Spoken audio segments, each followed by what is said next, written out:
improperly. They didn't understand what they were doing. A starlight scope doesn't measure energy. It only amplifies photons. They were using a radiac meter in an improper way that was used for field measurements and not for point sources. I have actually walked the ground there. I have taken a very specific Geiger counter to measure the area. There's nothing but background radiation. Let him respond. Chuck? Well, first of all, have you ever seen a lighthouse move through the forest, Larry? Horizontally, approach you, recede from you, explode into 5 white objects, send down an equivalent of a laser beam, and do so into the weapons storage area? And I would defy anybody to take a police car into the woods. When Jim went out, he took a Jeep and he had to dismount because he couldn't go any further. Do you think he's lying, James? No, I think they're just misinterpreting what they saw that night. There were numerous lights out there that night. Let's put it this way. Where would it have been best to have viewed this object that night? It would have been best viewed from the Woodbridge Tower. I interviewed the people that were in the tower that night. They saw nothing. They heard nothing. There was nothing on radar. The sergeant says it wasn't manned. It wasn't manned that night. The tower was empty. The ATC... the tower was manned that night, and the ATC facilities did have control that night. The British radar also saw nothing that night. Let me get a break, and we'll come back with more. Jim will stay with us. We'll also ask him to talk to Callahan about that Tokyo plane incident. You're watching Larry King Live. Let's check in with Anderson for a UFO. Well, I was the district governor of 56 Lions Clubs in southwest Georgia, and I had to visit all the Lions Clubs and make a speech. And I was outside a school lunchroom one night right before sundown. It was getting dark, and we were getting ready to eat supper. And I and about 25 men were standing around, and all of a sudden in the western sky we saw a strange light coming toward us, a round light, and it got closer and closer, and right above the pine trees it stopped. And then it began to change colors from blue to red to white. And then it stayed there for a while. We were all aghast. We didn't know what it was. And then it just disappeared into the west. That was the end of it. So it was a genuine UFO in that it was an unidentified flying object, but I have never thought and still don't think that it's possible for, creatures from Mars to come here and visit us and go back home. Before we have Jim McGahey respond to the story of that Japanese pilot and what he saw from his Japan air cargo jet, Sergeant Penniston wants to respond to something that James said. Thank you, Larry. It's just, I respect James for his opinion, but if I was in his position right now, looking at us and looking at this story, I'd probably have a lot of doubt about it too. But this is not about lights in the sky. This is about an object that has landed in the woods and was investigated by a team of experts that are familiar with aircraft identification and that. And there is just no way in the world that this could be anything other than it was a physical craft. All right, Jim, he's saying he touched the object. He surrounded the object, and the object took off and went into space. Now, that's either a madman. Well, there's no evidence of that. I've never seen any evidence. So then you say he's lying. His report. No, I'm saying he may truly believe that he touched an aircraft. That also flew. Something called cofabulation. But the question is there any evidence other than his anecdotal story, his report, that anything occurred? And there isn't. There simply is no evidence. I would like to respond to something about Colonel Halt talking about the idea that the Air Force never contacted him or investigated this incident. Since the closing of Blue Book in 1969, it has been official United States Air Force policy not to take a UFO report, pro, con, negative, or any otherwise. It actually is... Well, because it caused a great deal of bad publicity for the United States Air Force, and they didn't want to be involved with it. So the official policy is if someone calls up the Air Force about a UFO, they simply say, they refer the people to local law enforcement agencies without comment. There's another area I want to cover, and we've got John Callahan been standing by, but you want to say something quickly? Let's say one thing. Are you aware that the OSI did investigate this? I am aware that the OSI investigated it. Of course, the OSI, of course, looks into anything very often that security police do, and I don't want to get into why that is. What do you think? What do you think, Jim, of the story of that Japan Air cargo that saw the twin cylinders flying in formation? Well, you have to look at what happened that night. He reported seeing initially a light following him. It's interesting that the direction he was looking was directly at Jupiter, which happened to be at its brightest that night. But all the radar targets that were reported that night, the FAA itself in its report says was transponder clutter and scatter, and the Air Force as well. But what's interesting is two airplanes that night, a United Airlines aircraft and a C-130 that were in the area, were asked to be vectored slightly off their courses so they could view the aircraft that night, and both of them flew near the aircraft that night and didn't see any target, any aircraft around the 747. Let John Callahan respond. John? Well, if you looked at the videotape that we took, you could see that there's a target. Every time the Japanese pilot said there was target at 12 o'clock or 2 o'clock, that we had a primary hit there. Our own... Well, the FAA doesn't agree with that, sir. Well, that's... you know, the FAA doesn't want to control UFOs. Well, just because they say it's not there, you got to remember now, if you were flying today and you looked out the window as a pilot and you said, hey, who's at my altitude, the first thing the controller would think of is I got two together, and then he would say, can you tell me what kind of airplane it is? And you would say, yes, it looks like an F-105. And they would say, if you got some numbers you can give me off it, and we'll track that guy down and we'll fix him for good for being up there. And you would say, yeah, here's his tail number. Now, we can't do that with a UFO. When the pilot looked out there and he says, I have traffic out here, apparently the three Japanese pilots are also lying. It's funny that everybody that's involved... I got to get a break, guys, but you're making a good point. We'll come back with our remaining moments. Just skim the surface. Don't go away. They saw the planets, I think Saturn, was it Saturn? Jupiter, and that the CIA considers Jupiter classified. And that I guess the FAA official was told never to talk about the planet Jupiter, so that's interesting. Let's get a call. Los Angeles, hello. Hello, good evening, Larry. How you guys doing tonight? Fine, quickly, go ahead. What was the most recent sighting in the United States, and where was it, and who saw it? Do we know, Fife? O'Hare. It was O'Hare, United Airlines O'Hare, right over the airport. Yeah. There's a lot of press about it. Yeah. United Airlines pilots, crew, maintenance people on the ground. I actually talked to a couple of the United Airlines personnel, and privately they admitted what they saw was a disc-shaped object, broad daylight, punched a hole through the clouds when it left, but they would not go on the record because they were debriefed by United Airlines, and the United Airlines said they would lose their job. I remember it was headlines in the national news when it occurred. James, they would have no point in lying, would they? Are you asking me? Yeah, why would these the military officers, why would they lie? Oh, I don't question that military officers are lying. I just doubt whether they're accurately seeing and reporting what they're seeing. And there are many, it's very easy to be fooled. Yeah. All right, we've run out of time, but I thank you all.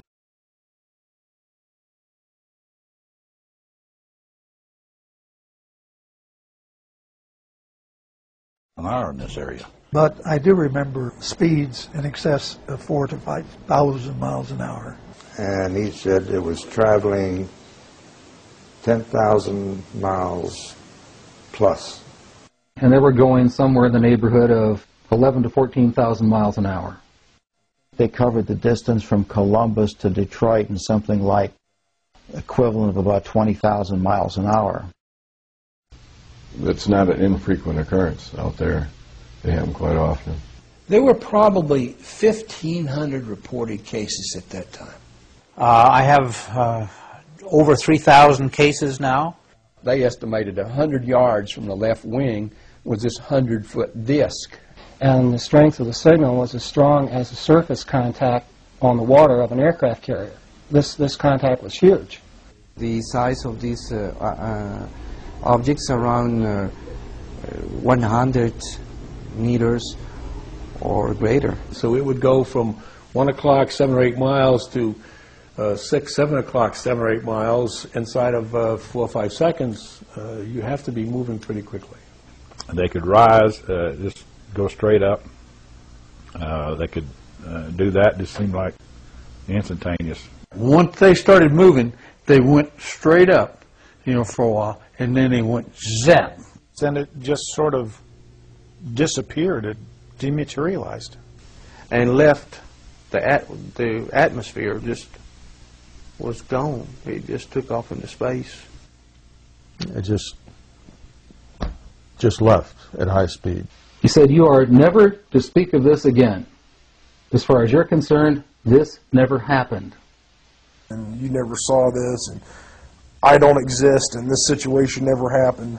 I didn't want to look at it any longer than that because I felt that my life was in jeopardy. So I was beaten, literally hit in the ribs and pushed, and I was resisting. And I know Sergeant Bustinza was doing the same thing. Measures have been taken by agencies to terminate people who appear to be inconvenient or troublesome through knowing too much. Whatever activity is going on, to the extent that it is a clandestine group, a quasi-government group, a quasi-private group, it is without any type, as far as I can tell, of high-level government oversight. And that is a great concern. A shadowy government with its own Air Force, its own Navy, its own fundraising mechanism, and the ability to pursue its own ideas of the national interest, free from all checks and balances, and free from the law itself. We have contact with aliens not originating from some foreign country, but from some other solar system. And I have been a party to that. My name is Dr. Stephen Greer. I am the director of the Disclosure Project, which is a project of the Center for the Study of Extraterrestrial Intelligence. This is a project which we have been working on since 1992. And during this time, we have identified over 400 military, intelligence, and corporate witnesses to special access projects within the United States and elsewhere that deal with what the public has called UFOs, extraterrestrial intelligence, and advanced energy and propulsion systems. The purpose of this executive briefing is to put together some of this witness testimony. I want to emphasize that out of the over 400 witnesses whom we have identified, that we have interviewed to date on camera approximately 100. Of those, 120 hours of videotape have been created of testimony from these witnesses. This executive summary can only contain a very small tip of the iceberg, less than 1/2% of the possible testimony which we have. But it will give you an idea of the extent of the knowledge of these men and women who have come forward heroically to tell the world, to tell our elected representatives and our scientists the truth about a subject which has been the subject of much ridicule, fantasy, and speculation for over 50 years. We will present 3 essential areas. Number 1, what is the evidence? What is the testimony support? What is the case file support? And what do the government documents support? We will also then move on to something a little more difficult to explain, and that is the mechanism for secrecy. How has something of this import been kept secret from our representatives, and how has it been kept off the national and international radar screen effectively for over 50 years?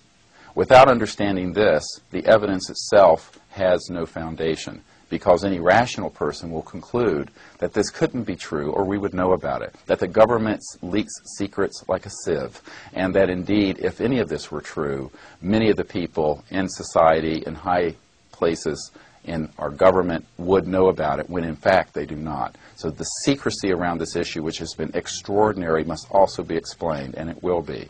And the third component is the why. Why has it been kept secret? What are the implications? I will remind you that a very conservative Republican 2-term president and 5-star general, Dwight Eisenhower, said that we should be careful of the excesses of the military-industrial complex.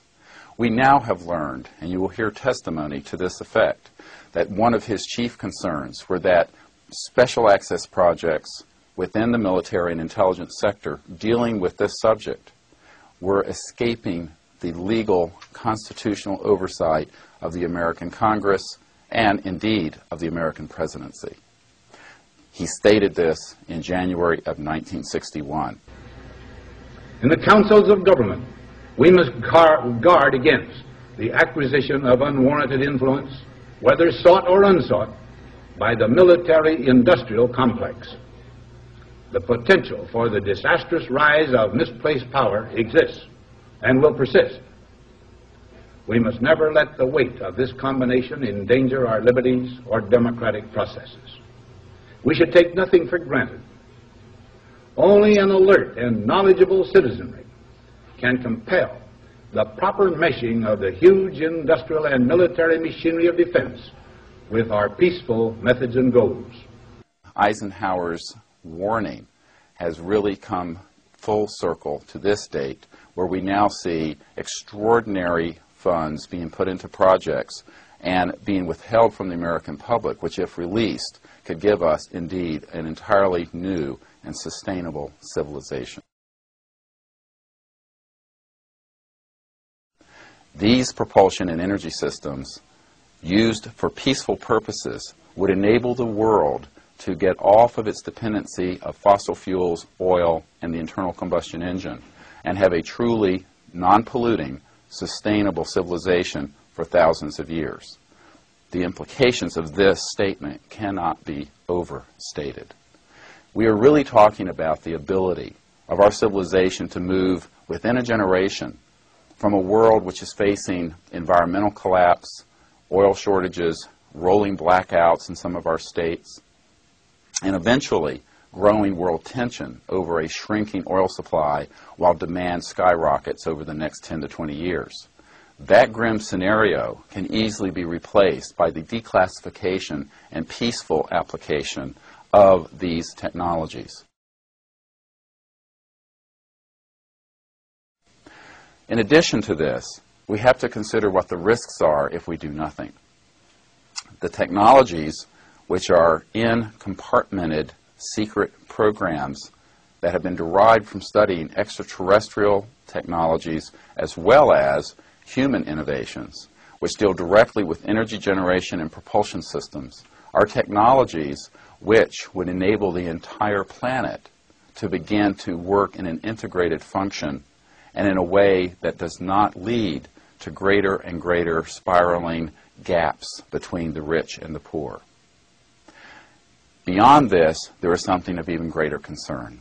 One of the witnesses whom you will hear from is a person who worked directly with Wernher von Braun, the very famous rocket scientist and space explorer, who warned on his deathbed that there were people planning to put weapons in space or to have space-effective weapon systems, which would be used in a hoax threat that would be of extraterrestrial origin. There is no evidence that we are under any threat from any civilization from outside our solar system or within our solar system. However, there is a lot of evidence from this testimony that there are people who are deliberately trying to weaponize space under the guise of many situations which are really hoaxed scenarios. This is dangerous because if we are not alone in the universe, we cannot view space as our own private domain for Homo sapiens. We must view space as a frontier which must be shared peacefully with diverse life forms from throughout the universe. One of the points I would like to make also about these cases is that we must accept the testimony of all of these witnesses. The reason we must is that if we begin to dismiss dozens of military intelligence officers, corporate officials, as well as people within other walks of life who have professional credentials, their testimony on this issue, then it brings into question how we view witness testimony on many other things. If we use that same standard, every murder conviction in the United States should be overturned, which has been based on witness testimony. We would also, as Monsignor Balducci at the Vatican has pointed out to us, throw out the entire Bible, since that is almost totally based on human witness testimony of the people who wrote down the accounts during the times of Christ and his predecessors. Storico è vissuto un uomo che si chiamava Gesù. Can show that at a certain historical point lived a man named Jesus. E questa dimostrazione si basa sulle testimonianze degli storici. And in the end, this is based on human witness testimony. Perché come facciamo a sapere che quel Vangelo è di quello lì, quell'altro è di quello là? And how do we know that this gospel is from that man and this gospel is from this man is true? E sono le testimonianze che And they abbiamo are the testimony in and the witnesses of those people. Per cui, se si indebolisce il valore della testimonianza If you umana, start taking apart and destroying the value of human witness testimony, le conseguenze sono anche gravi, gravissime, tragiche per la religione, specie per la religione cristiana. the consequences are great, tremendous, especially for Christian religion. I should emphasize that this human testimony is key, and in a sense is more important than any physical evidence because it is multiple, it is corroborating, and it can not be tossed out in a cavalier fashion.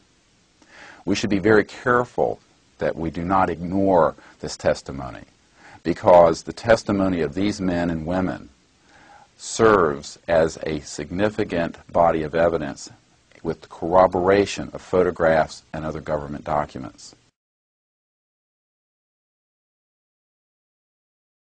To introduce this part of the videotape, which deals specifically with pilots, radar cases, cases that involved telemetry and related technologies, I wish to emphasize that for decades, people who have been skeptical of this subject have claimed that if these objects were real, they would have been tracked on radar.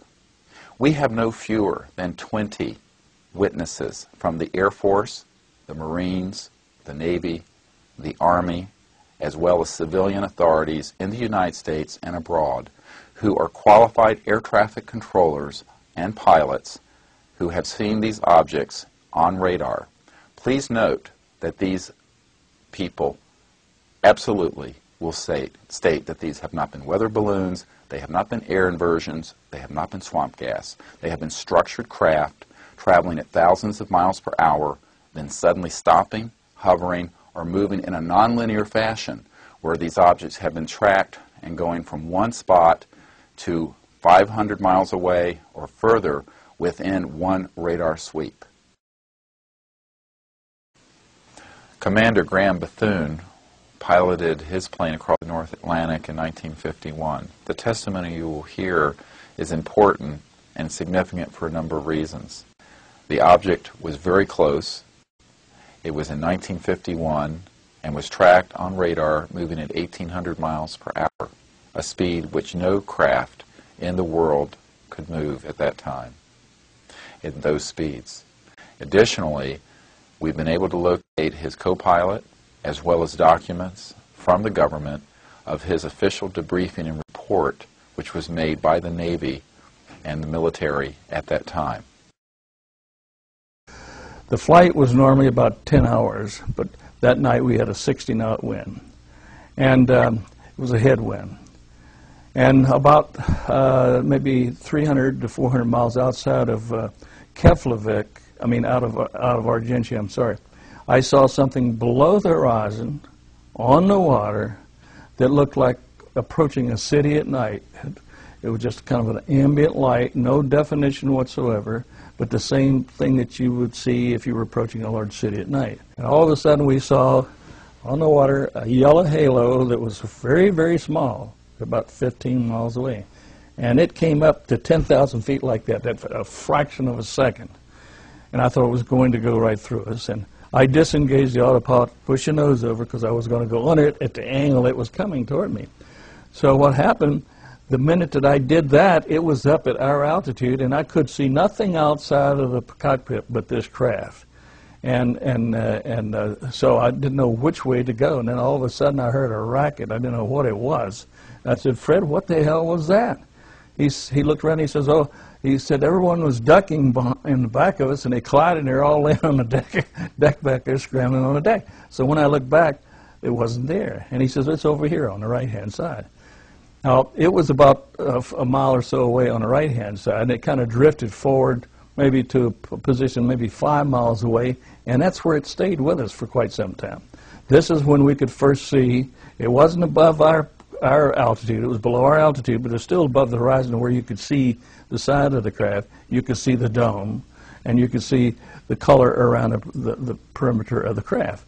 And then we knew that it was a friendly encounter. I said, "Doc, did you see what we saw?" And he says, "Yeah." He says, he looked me straight in the eye. He says, "Yeah." He says, "It was a flying saucer." So I went back forward and I said, "Dal, whatever you do, don't tell anybody we saw anything. They'll lock us up as soon as we get on the ground." He said, "It's too late." He said, "I just called Gander to control to see if they could track this by radar." So that's how it got out. So when we landed at Argentia, the Air Force was there, and they interrogated us. And the captain that did the interrogation did a real good job, but you could tell that this wasn't his first time that he'd ever interrogated anybody as far as these craft were concerned.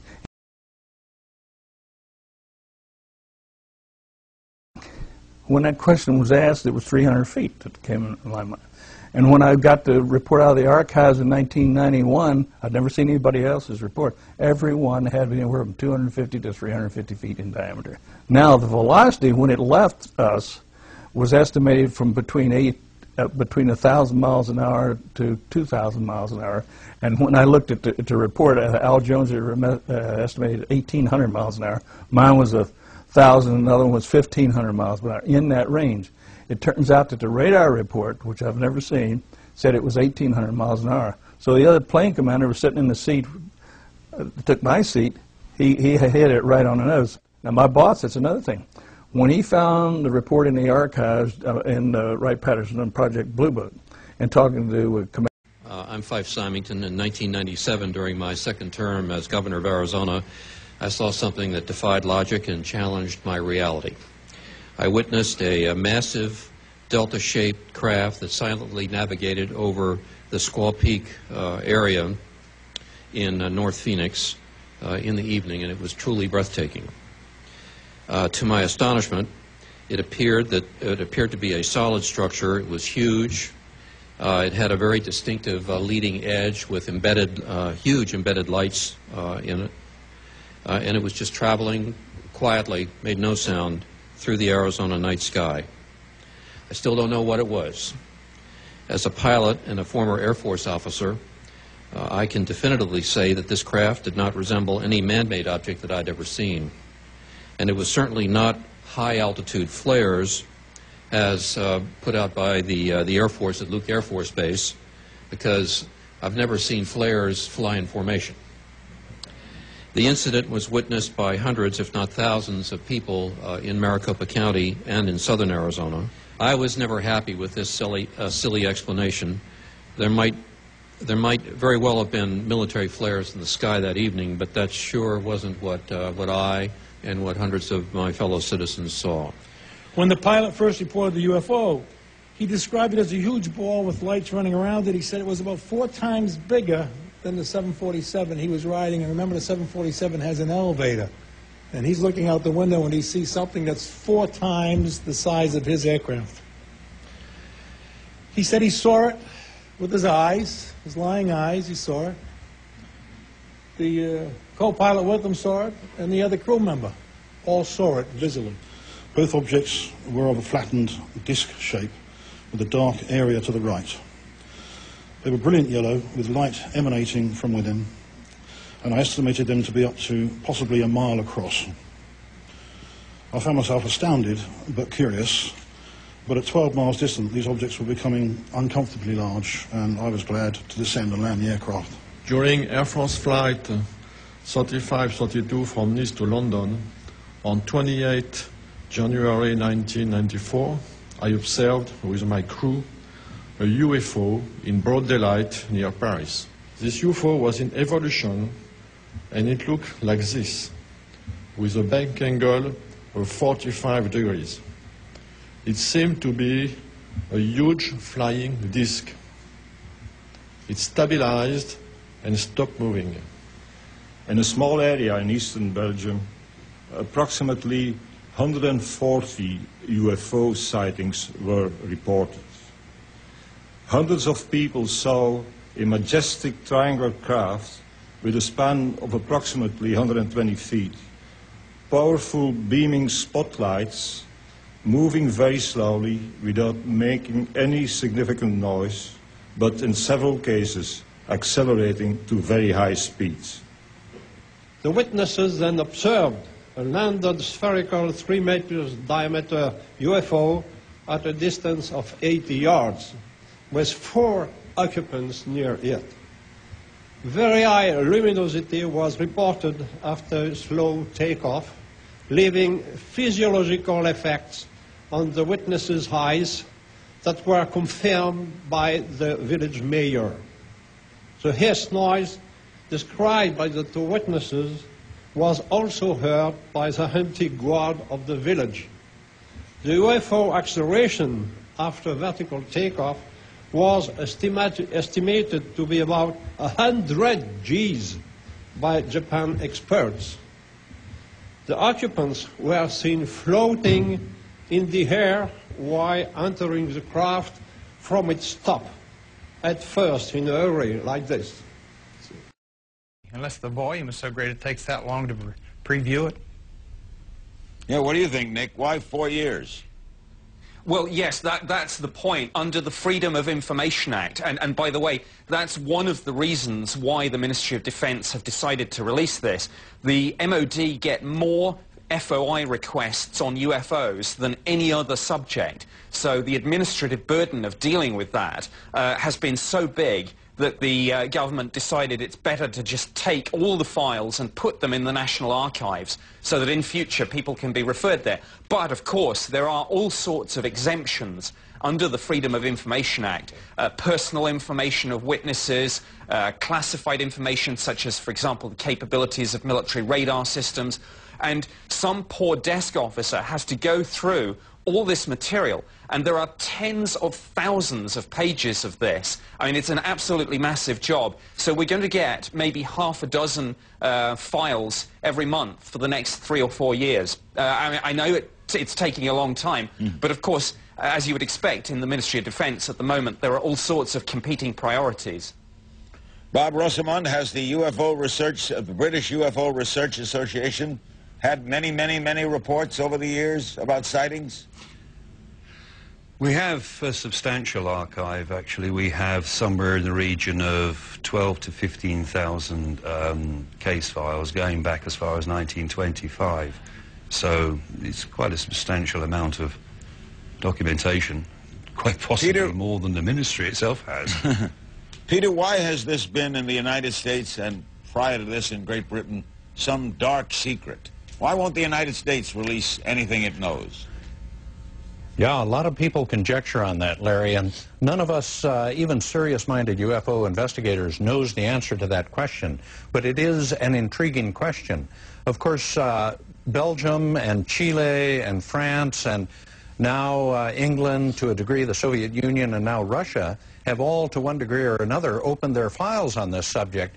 I would look to the United States government now to do the same, and what I would like to see is somebody senior in the U.S. government, in the military and intelligence communities, say to its people, if you know anything about the UFO phenomenon, you are free to talk to the press and to the American public. Yeah. That would solve the problem in a hurry.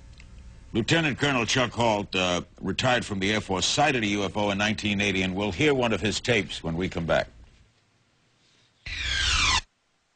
We'll hear from Lieutenant Colonel's eyewitness account of a sighting in a moment, but first let's check in with Anderson Cooper. He'll host AC 360 at the top of the hour. Lots happening, huh? Sure thing. A remarkable and historic day in California. 7 judges ruling that same-sex couples in that state have a constitutional right to be married. The ruling clears the way for same-sex marriage to be legal in California. We'll look tonight at what happens now and what impact it may have on the presidential race. We'll also hear President Bush in Israel not naming names but clearly suggesting Barack Obama would appease terrorists in the same way some Western leaders appeased Hitler in the run-up to World War II.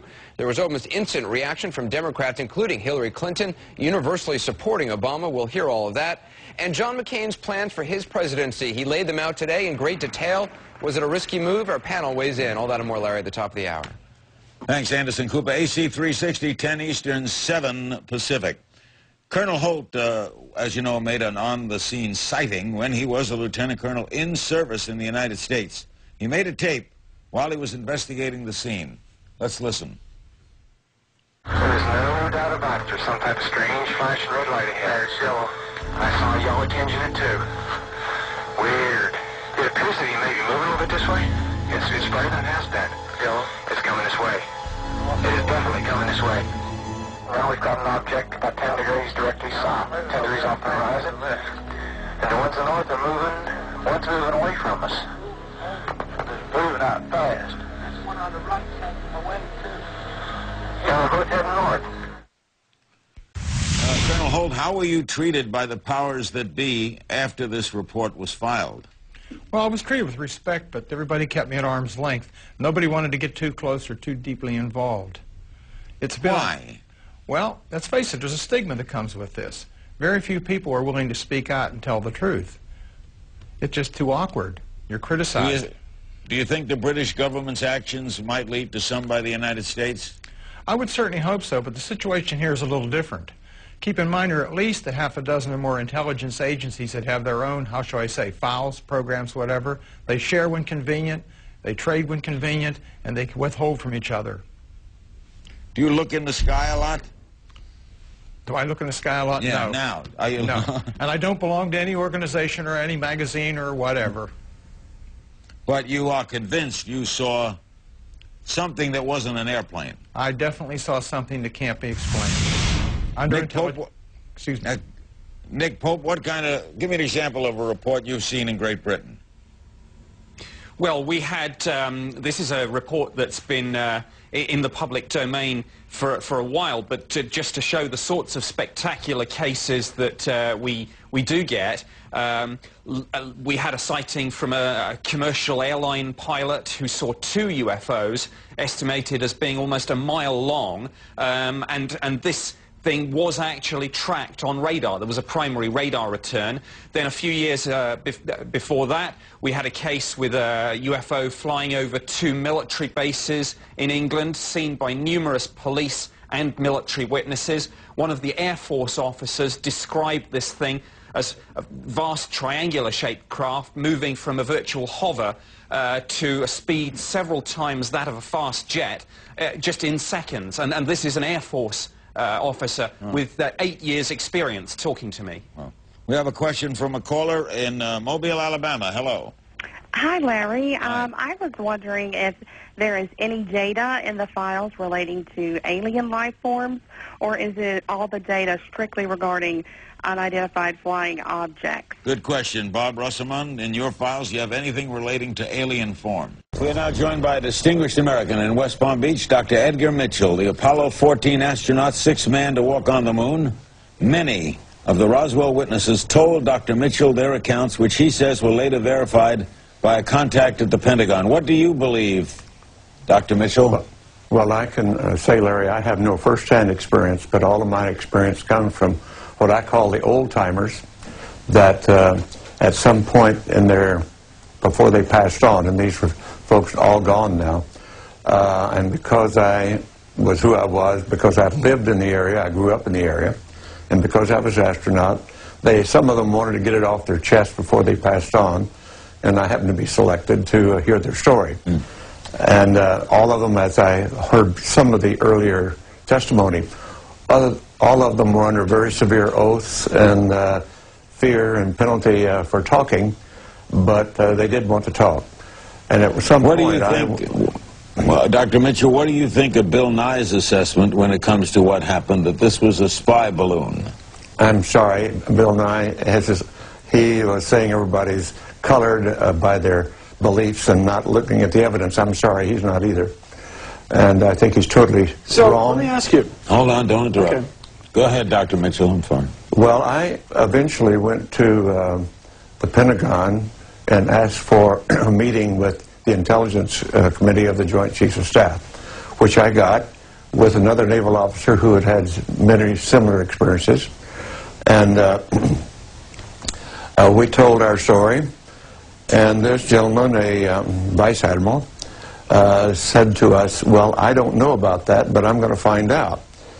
And called a few weeks later and said he had found the source of the black budget funding for this project, and that he was going to subsequently investigate, because if it was real, he should know about it. As a matter of fact, he should be in charge.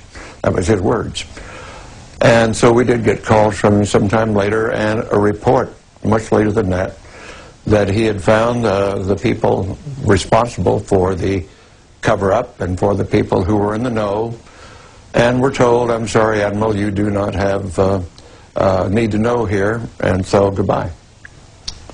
All right, Bill.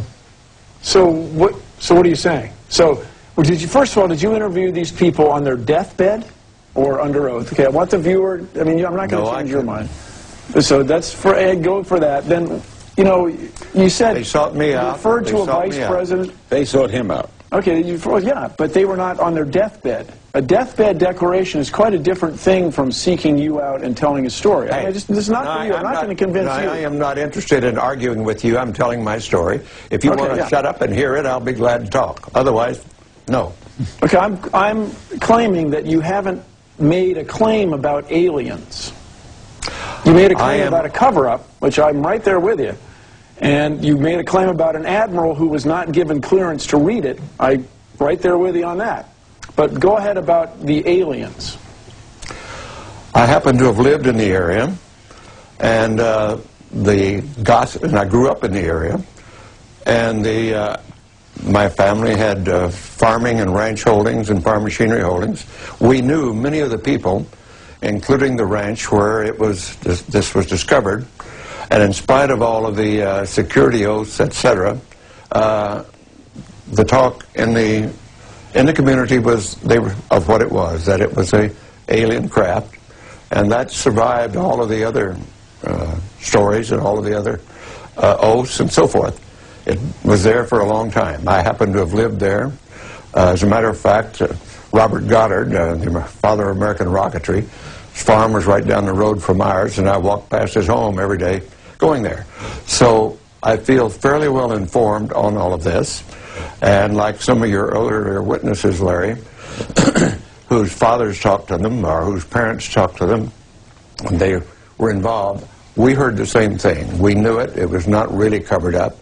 And so these stories did get out, even though the day after the official announcement had come out in the Roswell Record in the newspaper and was refuted the next day, there was a lot of snickering and laughing going on about what in the world's going on here.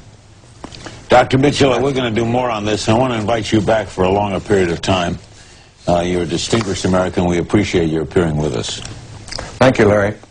Dr. Edgar Mitchell, do you believe the government lies about UFO activity? Our next guest, a career military man, says it does. You're watching Larry King Live.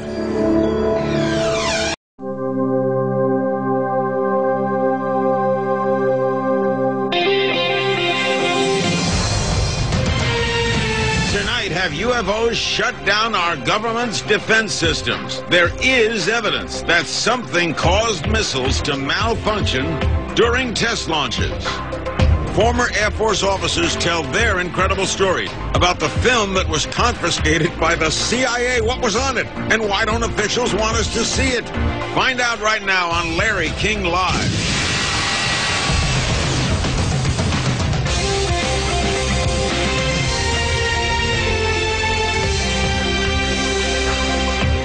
Good evening. We begin with shocking allegations that UFOs have interfered with missiles at U.S. Air Force bases, and aliens are monitoring nuclear warheads and bombs. Our first guests claim UFOs have activated missile systems at 5 Air Force bases in 5 different states. They also claim a cover-up. They bet the United States government is keeping the information secret. Former Air Force officers and an investigator are here with their stories. Here in Los Angeles is Robert Hastings. He's author of UFOs and Nukes. I have the book right here. The book is available at ufohastings.com. He has been investigating sightings at weapon sites for years. Bob Salas is a former captain, U.S. Air Force Base. At the U.S. Air Force. He was at Malmstrom Air Force Base in 1967, where there were claims a UFO caused missiles to malfunction. He's co-author of Fated Giant. Bob Jamieson is with us, former U.S. Air Force officer. He was at Malmstrom as well in 1967, and he says his superiors told him UFOs caused the malfunctions. And in Peoria, Illinois, is Dr. Bob Jacobs, former First Lieutenant U.S. Air Force, former U.S. Air Force photographic instrumentation officer. A UFO showed up on film that he shot in 1964 at Vandenberg Air Force Base, and that was later confiscated by CIA agents. All of our guests are named Bob, so I'm going to call them by their last names. We'll start with Robert Hastings. How did you get, what's your explanation for UFOs at nuclear weapon sites? I can simply say after 35 years of research that these incidents have taken place. There are hundreds of declassified documents which indicate that UFOs have demonstrated a distinct and ongoing interest in our nuclear weapons sites. I've also interviewed nearly 100 gentlemen who were involved in these incidents at various Air Force bases. This is very widespread. What you're seeing here this evening is the tip of the iceberg. How do they cause a malfunction? What do they do to cause something to not work? I think that's probably still an unknown. I know that Boeing engineers attempted to duplicate some of the malfunctions. They did succeed in doing that, but they still can't determine what initially caused them. Bob Salas could address that. Bob, what happened at Malmstrom in 1967? 1967, I was on duty as a missile launch officer. I get calls from my guards upstairs. First, I get one call saying that they're seeing strange lights flying in the sky, and I didn't pay too much attention to that. About 5 minutes later, the main security guard, the flight security controller, calls down, says he's looking at a glowing red object, very large, hovering over the front gate. He wants to know what to do. I tell him to secure the facility. We hang up. I go to tell my commander. So within seconds of that call, my missiles start shutting down. I recall losing all 10 of them. You didn't see the object? I didn't see the object because I was obliged to stay underground in the capsule. By shutting down, we mean what? By shutting down, what I mean is they were not launchable. They were in a no-go condition, disabled. How long to restart them? How long to restart? Well, I'm sure it took over a day, and maybe... All right. Now, Bob Jamieson, you were there too, right? Yes, sir. And you were in the Air Force? Yes, I was in the Air Force. And where were you when this was happening? I was a targeting officer, missile targeting officer. I was at home relaxing, and I got a call from Job Control to tell them to come in. A missile had gone down. My job as a targeting officer was to bring him back up. And so I went into... So you didn't see the incident, you just went to the missile? I went to the incident. I went to the site. Where is Malmstrom? It's Great Falls, Montana, just outside of Great Falls, Montana. What did you make of the story? Well, I know that it's true. I went into Job Control after I got to the hangar. I was called in, went to the hangar, went to the Job Control, and I noticed they have a map of the whole complex with green lights where the missiles are good, but there's one small area with 10 red lights. I mean, those missiles were out. Is it possible they just malfunctioned? That doesn't happen. Very rarely does a missile malfunction, and I don't think any... Much more rare would be 2 at the same time, but never 10. Now, Bob Jacobs, where were you? What were you filming, and where were you? I was officer in charge of optical instrumentation at Vandenberg Air Force Base from 1963 to 66. That's our job California? was to photograph. That's California, so right there on the coast. Right. And our job was to photograph with high-speed instrumentation every missile launch from Vandenberg going down the test range. They wanted to find out if we could figure out a place to put a telescope where we could get a side view of the missile so that we could see all 3 stages of powered flight. So I went up to Big Sur, California, up on a U.S. Forest Service road on Anderson Peak, and I installed a telescopic sight up there. The Air Force flew in a huge catadioptric telescope from the Cape. It was built by Dr. Walter Manning at Boston University. They put the telescope up there, And with that thing, which had a focal length of 2,500 inches, we photographed an Atlas missile raising up out of the fog cover and flying down range. We got all 3 stages of powered flight, and as the dummy warhead and the package flew on down range, we were all celebrating the fact that we had seen the thing and accomplished the mission. When I got back to the base with the film the next day, I was called into the office of Major Florence J. Mansman, and there were 3 people in gray suits standing in there. There was a 16-millimeter camera and a screen set up. Major Mansman said, "Lieutenant, sit down and watch this." And he turned down the lights, turned on the camera, on the projector, and the film came on. And I recognized it as the film that we'd shot at Big Sur the previous day. Toward the end of the flight, I was looking at Major Mansman saying, "Pretty good stuff, huh, sir?" And suddenly he said, "Just watch this." And as I watched, the warhead, the dummy warhead, the chaff that was put out in front of it as a decoy to deflect the Russian anti-missile tracking radar. But everything was flying along, and suddenly, in the same direction this stuff was flying at about 8,000 miles an hour, an object came into the frame, shot a beam of light at the warhead, flew up to the top, shot another beam of light at the warhead, flew around the direction it was flying, shot another beam of light at the warhead, flew down, shot another beam of light at the warhead, and flew out the same way it came in. Well, I don't understand. Why didn't you see this when you were shooting it? Well, it was 600 to 800 miles away from us. Oh, I got you. And they confiscated. Well, first of all, Major Mansman said to me, "What was that? Were you guys screwing around up there?" I said, "No, sir." And he said, "Then tell me what that was." And I said, "We got a UFO." And he said, "Lieutenant, you are never to speak of this again. As far as you're concerned, this didn't happen." Hold on, guys. I'll be right back. I got to take a break. Okay, that's weird. You think there's a national defense plan for aliens? Sounds crazy. We'll ask about that next.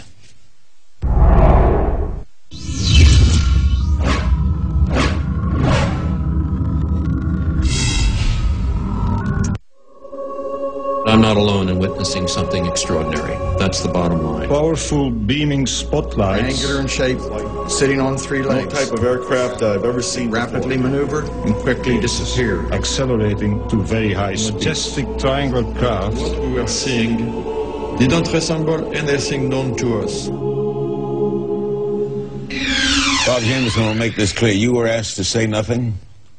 I was not asked to say nothing. In fact, no one admonished me, and I did not sign an oath saying that so I can't say. There was no cover-up as far as you were concerned? That's correct. You just... I can tell. I can speak about it. You saw what you saw. Do you think there's a plan for invasion by aliens? I wouldn't presume to know that. I just simply know that the U.S. government does not obviously appreciate people such as myself and these gentlemen speaking out about this. What we're describing on an ongoing basis, decade after decade, at multiple Air Force bases, is just disruption of our nuclear missiles. We have an email from Kyle in Plainville, Massachusetts. Why would UFOs only disable U.S. defense systems and not another country? Is there a lesson to be learned in all this? Or do you think maybe, Bob Salas, they have disabled other countries? They have. I know that there have been events in the Soviet Union where they have interfered there. They've been seen in just any country you could name, and they do disable communications, especially. We have an email from Eric in Atlanta, Georgia. What can be done, if anything, to force the U.S. government and/or military to declassify and release all it knows about UFOs? Dr. Jacobs, when do you think that would happen? Do you think that would happen? It would take a revolution in public opinion. The problem with this field is that it's surrounded by so many crackpots and weirdos who make a joke about it, that those of us who take it seriously and think that something is definitely going on that needs to be scientifically investigated are laughed at. The technician here in the studio where I am, I said we were talking about UFOs tonight, and her face lit up and she got that kind of look, which is typical of what happens to us. I think that we need a real scientific committee to be put together to look into these things. I think Robert can talk to this too. Absolutely. Bob Salas, you agree? Yeah, I would like to make a comment real quick. The Air Force has perpetrated a fraud, especially in our case. They claim in their statement about UFOs that no UFO incident has ever affected national security, and we lost 20 missiles during the Cold War. They also stonewalled the Condon Committee at that time. The Condon Committee had heard about our incident and were told to go away. They said they were told that no UFOs were involved. And then the Air Force turns around and uses the Condon Committee as a reason not to further investigate UFOs. Robert Hastings, in doing all these shows, what confounds me is, if all this is true, what are they afraid of? What's the government afraid of? Victor Marchetti is a former high-level CIA official. He wrote the book CIA and the Cult of Intelligence in 1975, bestseller. CIA tried to prohibit that being printed. Victor Marchetti, in 1979, wrote an article regarding what the CIA thought about UFOs. He alluded to rumors at the agency of crashed UFOs and the recovery of bodies of aliens. More to the point, Victor Marchetti said that, in his view, as an intelligence analyst, he thinks that the power structures, the elite, the status quo people in every country on earth who are in on the secret are really trying to maintain their own power and status and don't want to rock the boat. Email from Christian, Brighton, Colorado. When is the Air Force going to stop lying to the people and finally tell them the truth about alien visitation? The American people are paying their salaries, and they are supposed to defend and respect the Constitution of the United States of America.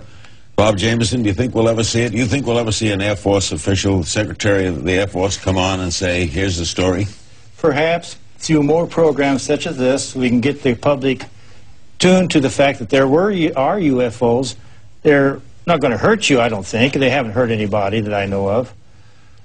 And I think that they're perhaps through more programs such as yours and such as these people are bringing out. And a government investigation. And an open investigation. There's never been one, right? Right. Not really, no. I mean, in 1968 was the last congressional hearing on UFOs. 1968. 40 years. 40 years. We need another one. We need a strong one.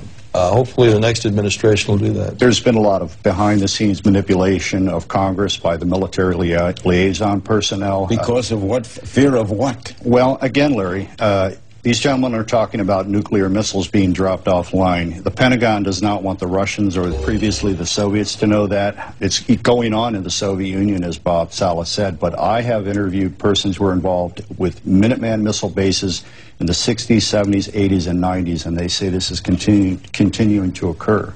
I've actually interviewed a gentleman a year ago who said that his missiles were activated by a UFO, and I described that in detail in my book. I asked him to come on this program, and he declined, I think, because he's uneasy about talking publicly. There are skeptics, not a surprise. Bill Nye, the science guy, is here when Larry King Live returns.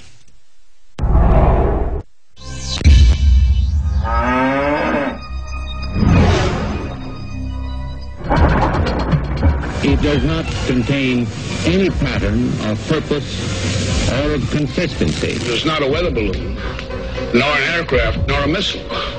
It is something else.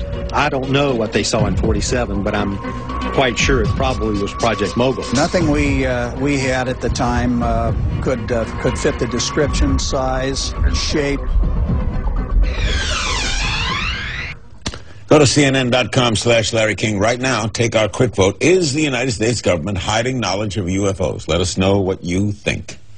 Joining our panel is Bill Nye, the science guy. He's a scientist, engineer, best-selling author, and Emmy-winning television personality.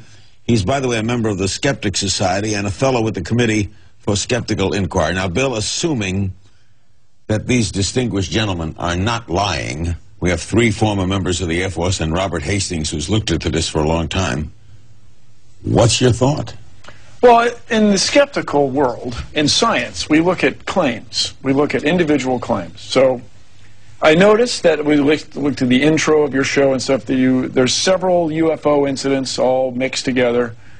But let's talk about the one in 1967, right? This is your problem at Malmstrom Air Force in Montana. So the nuclear missiles went down, right?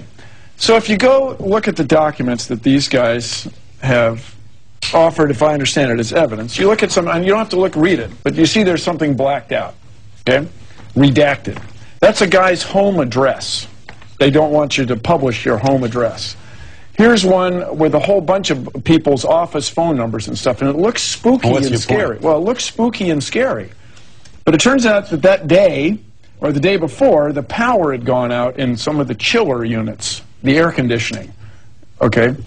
And Boeing was called out. Boeing makes a Minuteman missile because all these things went down. So They the wanted to know man what who had happened. called him and said he saw something outside, he didn't Well, see let something. me just say, when you see something, a lot of people see something, and a lot of people see things that are really they can't identify, but that doesn't mean they were, it's quite a leap. So you're saying it's a coincidence this guy Yeah. thought he saw something and the missiles go off. And then All when right. you talk to Bob people who are Salas, there, how do it's you very respond? compelling. And these All right. documents, just while you address this, Let him you respond. well, when you respond, address that one of the officers suspected that somebody had been drinking.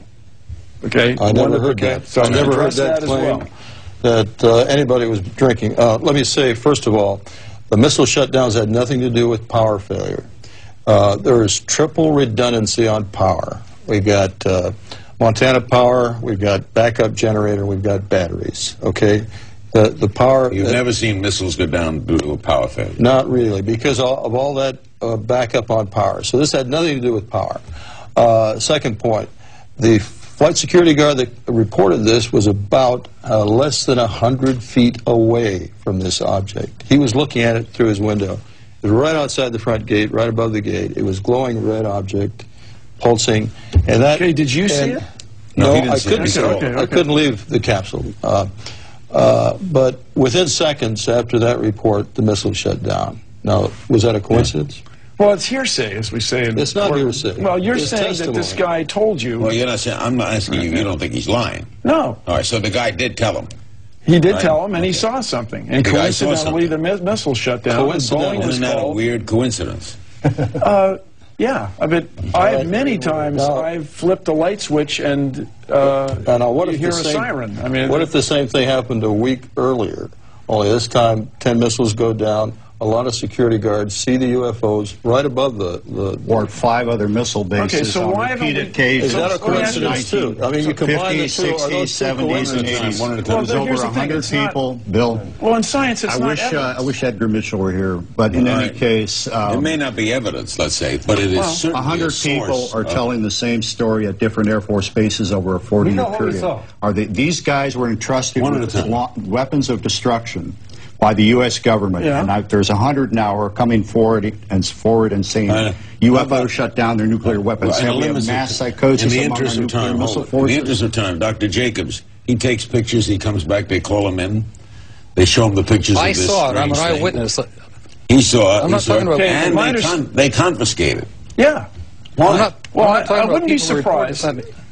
Hello? But go ahead. Yeah, go ahead. You mind if I speak, Mr. Comedian? Go ahead. I was there. I saw the film with my own eyes. I'm not lying. Why would I? I'm a university professor with a PhD and a lot of years of good, respectful research. So the guys from Ulster may not have seen the UFO, but they saw the results of it. I saw the damn thing on film with my own eyes, so don't call me a liar, and you weren't there. I was. With all due respect, I'm not calling you a liar. It's just quite a step to say there was a film with remarkable images on it that the CIA confiscated. Which I It's saw quite a and which step they to- did. Yeah, which is quite a step from there to say it was definitely a spacecraft from another civilization. That's the leap that the skeptical community is reluctant to take. Hey, pal, listen to me. I didn't say it was a spaceship from another civilization. I said it was something in the air that we couldn't identify. Therefore, it was an unidentified flying object. It was shaped like two saucers put together with a golf ball on top, and it fired a beam that we assumed was a plasma beam at a dummy warhead and knocked it out of space. Tell me what happened. Tell me who did that. Tell me in 1964 who had that technology, pal. Not us, and not the Russians, and nobody I know of. So come on, what's Mr. your Skeptic, conclusion? what about it? Well, so what's your conclusion? What's your conclusion? What are you saying? Well, my conclusion is that something happened that you don't know what it was, and I wouldn't be surprised if it had something to do with another aspect of military testing in the sky that night. And it's a It much more certainly reasonable did not. explanation. We had than- nothing. There was Okay. nothing in our inventory that could So possibly let's do this other little thought experiment, everybody. Okay, let's say this has been going on since 1967, routinely, right? There's an old joke in broadcasting. Are you going to do this with baking soda and vinegar, Bill? Hold on. We're running out of time. It's an old joke in broadcasting. Well, it's like trying to photograph a car wreck. At one time considered an impossible thing to do. If you send out a news crew, let's go shoot a car wreck, that was a joke. Well, now, routinely on the nightly news, we see car wrecks. We see car wrecks on the freeway. We see car wrecks behind us. Why was it a joke? Because there didn't used to be a camera everywhere. There are millions and millions of cameras. There are billions of digital pictures taken every week. You're not saying there are no UFOs. You're saying that haven't been proven. I'm saying that it's quite a step to see something you don't know what it is in the sky, to say that there are alien spacecraft that are monitoring our nuclear weapons. Dr. Jacobs. Well, I understand that. Now, so if you're questioning what he's seen... No, well, I'm questioning the conclusion that the technology did not exist in 1964 to produce images on film that the CIA would want to confiscate. If I may. Well, in 1964, you were trying to figure out what. In 1964, you were trying to figure out what girls were. I was in the service in a scientific capacity. So, sir, you can attack. Get off your skeptic high horse, pal. Well, it just doesn't. You're attacking us. You're the one who's making ad hominem attacks and saying that's quite a step. You bet it's quite a step. One at a time, please. We got 2 minutes left. The other former Air Force officer, retired Air Force officer involved in it, was charged with photo analysis of this film. Florence Mansman. He's now deceased. Florence J. Mansman. To his widow. I have correspondence, private correspondence between Dr. Jacobs and Dr. Mansman, actually. And 20 years later, they are marveling over what they saw. Mansman's professional assessment at Vandenberg in 1964 was that this was an extraterrestrial craft. Okay, so he made that conclusion. That's correct. Okay, all right. And I can send you, I will give CNN, I'm trying to get the national media involved in this as much as possible. I will send anyone, any correspondent for any newspaper, any radio station, TV station, any scientist, any member of your group, all of the original documentation where these gentlemen are discussing the subject 20 years later. We're going to do a lot more on this because we do a lot on UFOs. We thank you all for coming, and we thank Dr. Jacobs. And when we come back, we're going to really get into it. A double debate. We're going to have a physicist, a lecturer, a researcher, and a documentary filmmaker go up against Bill Nye and Dr. Seth Shostak into a 2 versus 2 on this whole subject. Don't go away.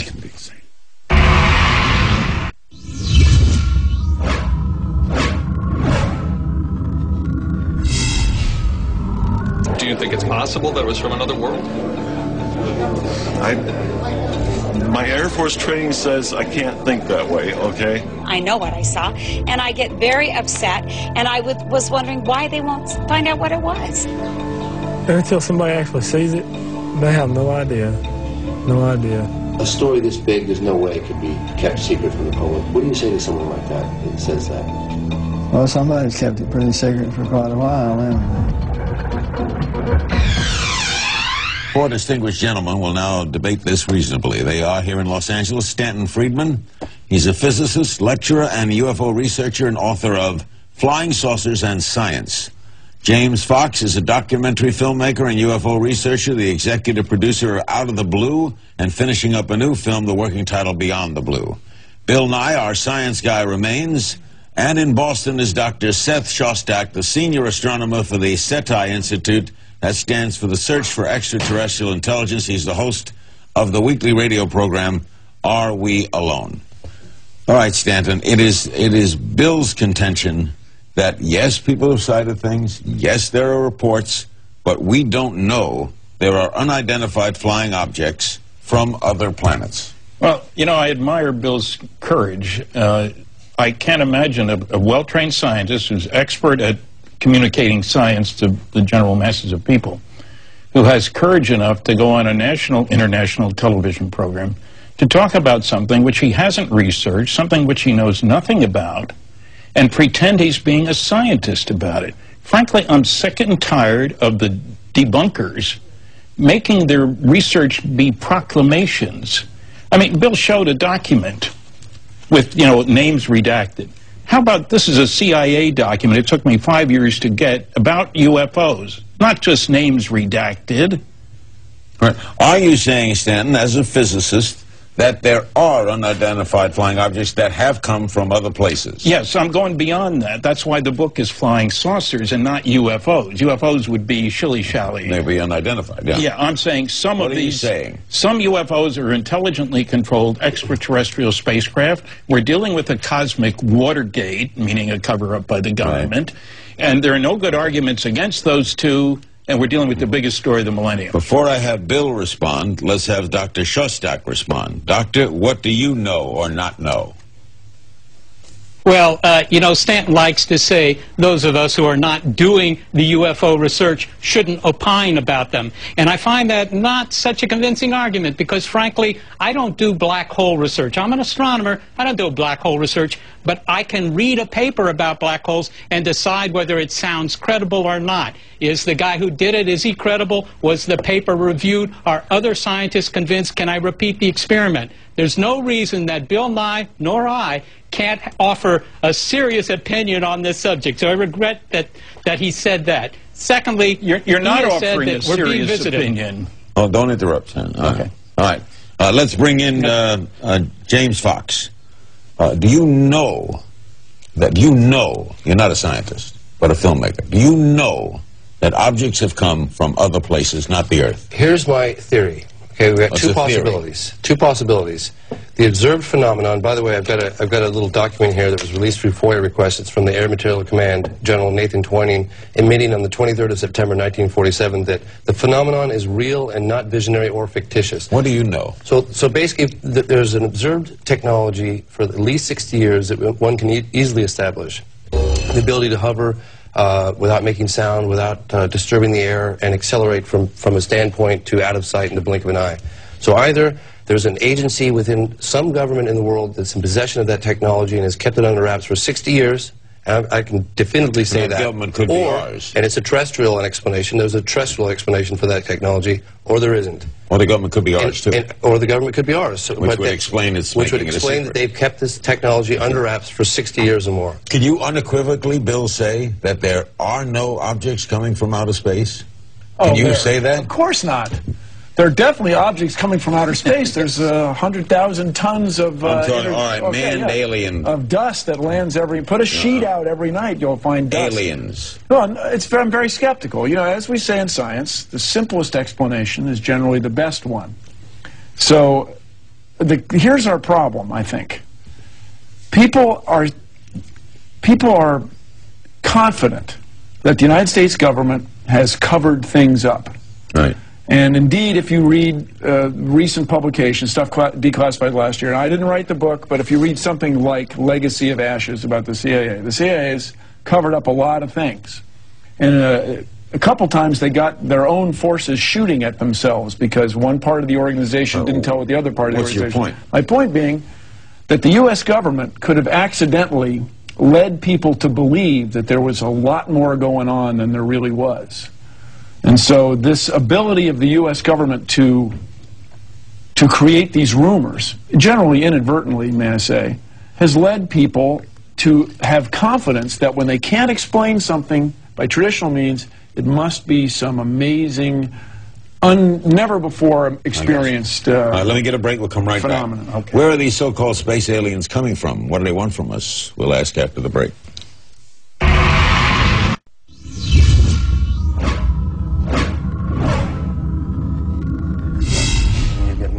There's still time to participate in our quick vote. Is the United States government hiding knowledge of UFOs? Head to CNN.com/Larry King right now and weigh in. Right now, yes, by the way, is in the lead. Before we continue, let's take a look at a clip from James Fox's new movie. It involves a Japanese airliner. Watch.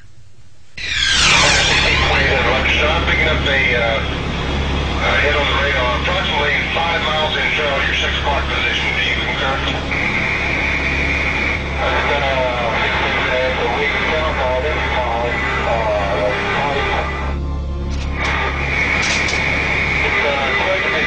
The CIA said to all the people there, this event never happened. Who are you going to believe? Your lying eyes or the government? Why is the government covering up, Stanton? Why? In my book, I have a whole chapter on 6 reasons for it. You want to figure out how they work. You worry about the other guy figuring out how they work before you do, because they make wonderful weapons delivery and defense systems. You don't want them to know, you know, they know kind of thing. If a big announcement were to be made, there would be, what? Church attendance would go up, mental hospital admissions would go up, the stock market would go down, but there'd be a big push for an earthling orientation. No government wants that. And fourth, some of the religious extremists. Okay. Do you, Dr. Shostak, believe that? Do you think there'd be a panic? Nope, absolutely not, Larry. Polls have shown since the 1960s that something like 50–60% of Americans believe that we are being visited by saucer-sailing aliens that occasionally abduct you for experiments that are inappropriate on a first date, and nobody's rioting in the streets about that. New York Times announced it tomorrow. I think people would say, well, I knew it all along. Our latest Associated Press poll shows 14% of Americans claim they've seen a UFO, and 34% say they believe in UFOs. Now, James, tell us about, you had eyewitnesses you spoke to in Arizona, right? I've had... Who told you they saw? They saw what? There's a craft, it's a boomerang-shaped craft, it's up to a mile across, it flew extremely slowly. A mile across? A mile across, it flew extremely slowly, people had it fly directly over them. We're not talking about an ambiguous light off in the distance. Directly over their house, so low they think they could have hit it with a rock. How many people told you they saw it? There's been over 1,000 people who have come forward. I've talked to at least 150 from all over the state of Arizona. All of them report the same thing. Including the governor of Arizona, who launched an investigation with the Pentagon, local Air Force Base, Luke Air Force Base. And what happened in the investigation? They shrugged their shoulders, so we don't know what that thing was. All right. How do you respond? They're not lying, James. Bill, what do you think? My recollection of this was the Air Force said they had a flight of F-16s that dropped flares that night. And it's a big V. But these people are describing. That was at 10 o'clock, not 8:30. The real thing happened at 8:30. It started in the north and it headed all the way down. So one explanation is people couldn't tell time. One explanation is that something happened in the evening and we have confused the time. Another explanation is there's an alien spacecraft. Okay. So are you open to that possibility? As a skeptic, not in the case of the one in Phoenix, no. Because at the time, in this case, no, look, I don't have the documents in front of me to be in all fairness. You haven't studied the evidence is what it boils down to, Bill. That's where I really disagree with you, Stan. Well, hold on, I've studied the evidence pretty well. I remember very well. Let him say something. Go ahead. When this craft took off, I talked to people across the state of Arizona. They said, had I blinked, I would have missed it. It didn't make any sound. It didn't disturb the air. It didn't make a sonic boom. And it was at least a mile across. Including the governor of Arizona saw this thing. And he's a pilot. And he's a pilot, and he's a former captain in the Air Force. Okay, but on CNN, we had footage of that. No, there's been no footage of it. There's no footage of that. Flare. The 10 o'clock flares. There's been no footage. I'm about to uncover some footage. Let me get a break. Why do we presume that aliens, if they're out there, are so much smarter than we? It's an interesting question. We'll try for an answer. Phone calls, too, after the break.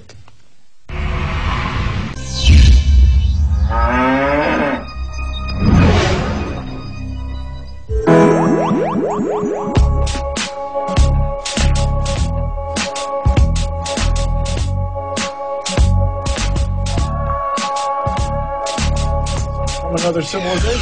I don't know what it is. That was Quinn that put that. You and I agree. We're back. Okay, calm down. All right, Stanton, a good point from an avid listener. We've lived through many administrations of this. We've lived through Johnson, Nixon, right? A whole bunch. We've had Republicans, Democrats, scientists. Indeed, we have. All of them are covering up. No official has ever said, I want to look into this. Yes. As they say, Jimmy Carter got Jimmy Carter on camera. I was the first person to get Jimmy Carter on camera saying that he tried to launch an investigation and he got nowhere. I got Gerald Ford as a phone interview. How could a president get nowhere? He got nowhere. He doesn't have a need to know. Bill Clinton tried to launch an investigation. So the CIA is hiding all this from presidents? We don't know if it's the CIA. We don't know. It's some sort of quasi-government, quasi-military. Well, here's the thing. The CIA hides stuff from the president, but that doesn't mean that they're extraterrestrials. Well, why on this topic? Why Stanton on this topic? Would there be a giant cover-up? Because it affects everything we think about ourselves. And as I said, if we make a declaration that indeed aliens are visiting, people are going to want to push for an earthling orientation. We have 300 million people. What orientation? Say it again. A new identity. Instead of as Americans, Chinese, Greek, Peruvian, whatever. Identity. Okay. Okay, who speaks for the planet? We're going to hold an election, right? But the Chinese have 1.3 billion. India's got 1 billion. We have 300 million. There's a conspiracy We're not going to give up that. They have a common goal to stay in power. That's what government is all about, Larry. You know that. Look at it on a smaller scale. Look at like what happened with Five Simonton. Five Simonton made a joke out of that sighting that happened in 1997.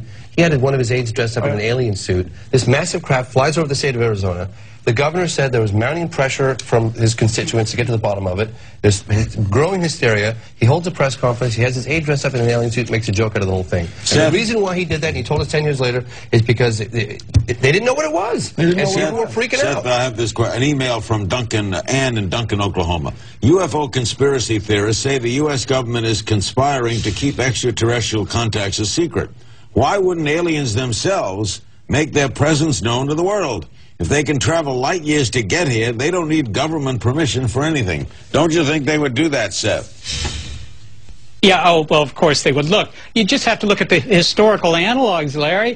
1492, Columbus lands in America. 10 years later, Spain is sending 25 ships filled with colonists to the Americas. Now, if you'd asked the North American natives 10 years after Columbus, do you think we're being invaded? It doesn't matter what their military wanted to do, what the chiefs wanted to do. They knew they were being invaded. It's been more than 60 years since Roswell, and as far as I can tell, my flights still take off on time from the local airport. Nobody influence from the aliens whatsoever. When did they come, James? Well, here's the thing. I don't talk to the squirrels in my backyard, I asked Larry. this exact question to Edgar Mitchell, as Apollo 14 astronaut, sixth man on the moon. I said, why won't they just land? He said, and he really looked at me and he said, well, think about it, James. Don't you think they want to, if you went to a distant world, don't you think you'd want to kind of just sit back and observe a little bit? I'm not saying that's the case. Why do they observe Wyoming and not Washington? I'm just asking. They do observe Washington. Washington was buzzed in 1952. It was captured on radar, photographic evidence. See, that's your scrambled claim. Military. That's not a claim. So it's what a do fact. you do? What do I do? That's a fact. Okay, what do I do as a civilian when the U.S. Air Force says, well, that was some flight testing we were doing and we covered it up? What do you do when they declassify all these documents? Are they hiding this technology for 60 years? Maybe they are. But if they are hiding this technology, they shouldn't, because someone's in possession of technology that could really be beneficial to all of humanity. Because it's not jet age. Exactly. Yeah. So why would they? Yeah. I don't know. Maybe they're not. Maybe it is alien visitation. I don't know. I can't prove that. So I can't tell you why the cover up. You think aliens have visited here? No question about it. It's not. The evidence is so powerful, and I wish that Seth, who, when he attended my lecture, admitted he hadn't read any of the 5 large-scale scientific studies. What do they want, the aliens? You think? What do they want? I got a whole long list. The bottom line is they're here to quarantine us.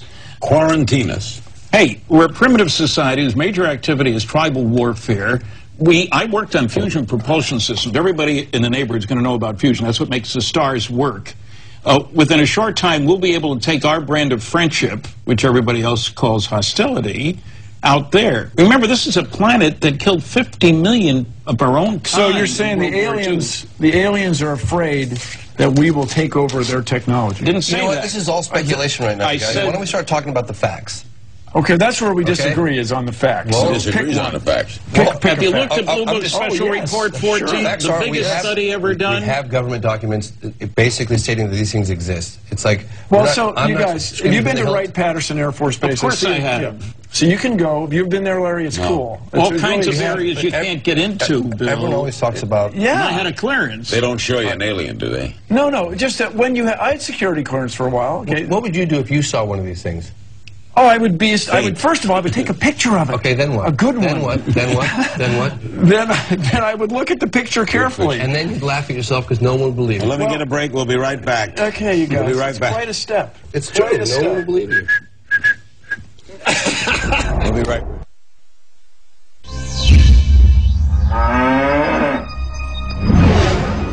Is that a cow? We're back. I'm trying to figure out, is that a cow? Cows watching UFOs. Einstein's theory of relativity. You can't travel faster than light, right? Yeah, but as you get close to the speed of light, time slows down. So you can go 39 light years in 6 months pilot time if you're at 99.99% of the speed of light. And we physicists make particles that go 99.999%. Yeah, but they become infinitely massive. What about bending, warping, folding the space-time fabric? Brian Greene said exactly. You could That's much better. You guys, no, but here's what I'm saying. That's a much better explanation that we don't know enough about physics. I love that. But Stan, you made a point before break that the U.S. Air Force will not let you see everything. I should hope not. I hope the U.S. Air Force has a few things up their sleeve. I had 14 years under security. But that doesn't mean that the stuff that you can't see at, for example, the Wright-Patterson Air Force Museum... Let me get a call in. Let's get a call in. New Orleans, hello. Hi there, how you doing? Hi. I would like to know, how often are eyewitnesses given a polygraph to prove that they're telling the truth rather than making up a story just to be on TV? Are they, James? It's happened. Sorry. Are they giving polygraphs? It has happened. Betty Hill passed one on national television. Absolutely. Seth, do you think... you want to pass a polygraph Can I test, say you one guys thing about squeeze your that? toes. Seth, you're a skeptic. You think we'll ever know the whole story? Oh, well, we never know the whole story. Seth? I probably can't hear us. Doggone. Yes. Sorry, I didn't hear Will my we name. ever know? Look, I think the whole story, you know what the bottom line is, Larry, is this. Stanton has some insight into alien sociology. He knows what they want. He has failed to convince the scientists of the world. And when he does that, you'll have real investigation into this, and it'll move from the area of fantasy to real science. I'm waiting for that to happen. It's SETI I don't know that's the why fantasy. we can't convince them. Okay, well, here's the problem. I just got back from meeting with the French CNES. It's the French equivalent of NASA. And France has, I don't know if people know this, but France just released their UFO files, which basically confirms that UFOs are real. And there's They say that? Yes. And France has announced okay, that CNES, UFOs are real. it's the head of CNES, just released 50 years of UFO files. And I went to interview the guy, Jacques Patnay, just recently, and I said to him, wow, this is an amazing discovery. How are the French, reacting to this? He said, no one's jumping out of windows. By the way, not only is no one jumping out of windows, So, it ain't a story. England it did get covered a little bit, not a whole lot, but a little bit. England, Why not? England, I don't know. England followed suit. There's a lot of things. You guys had a little show about it. England followed suit and released their documents. So I asked him, I said, what would you like to say to the American government? And he said, don't be afraid to tell the people the truth. Exactly. So you see stuff in the sky that you don't know what it is. That doesn't mean that they're aliens. 60 years of technology with no wings, But no if tail. France announces, Bill, that they're there, why doesn't that impress Okay, you? what's there It's mean? 50 years of scientific study. That's what it is. It is. It's been soil sample analysis, photographic When I analysis. was young, you couldn't make an Radar airplane without a analysis. vertical tail. I'm just Now telling- you can. Well, that doesn't mean that they're These things have been aliens. seen in our eyes for I'm not saying they're aliens. I'm saying they are disc-shaped Phenomena craft. that There we are don't- yeah, physical okay. phenomena that defy physics as we understand it today, and it can be You're easily a demonstrated physicist. for the Do last they 60 defy years. physics? No, it means we don't know how to duplicate it yet. That doesn't mean that it's impossible. I didn't say it means, look, I worked on fusion propulsion systems. That's what goes on in the sun. A lot of energy per pound of material. Back in 40 years ago, Larry, we haven't built a big system yet because it takes a lot of money and effort. When I was working on a nuclear airplane. Guys, we're out of time. Thanks. All right. Another in our series I of remain programs, skeptical. Searching for an Answer. Go to CNN.com/Larry King for transcripts, ringtones, photo galleries, and more. Don't forget about tonight's vote. Is the United States government hiding knowledge of UFOs? And we've got a UFO commentary from the former Arizona governor. Our latest podcast, Barack Obama.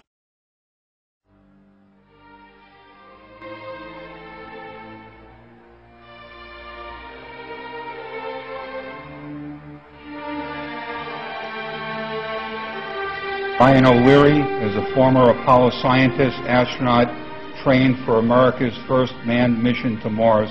Welcome, gentlemen. That's Brian over on the left and Tom on the right.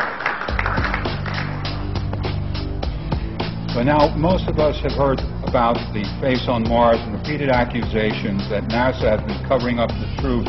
4 years ago, when NASA announced the discovery of life in a Martian meteorite, I was quoted in the press as saying that the earth-shaking announcement was a government test balloon to gradually prepare the public for a bigger bombshell.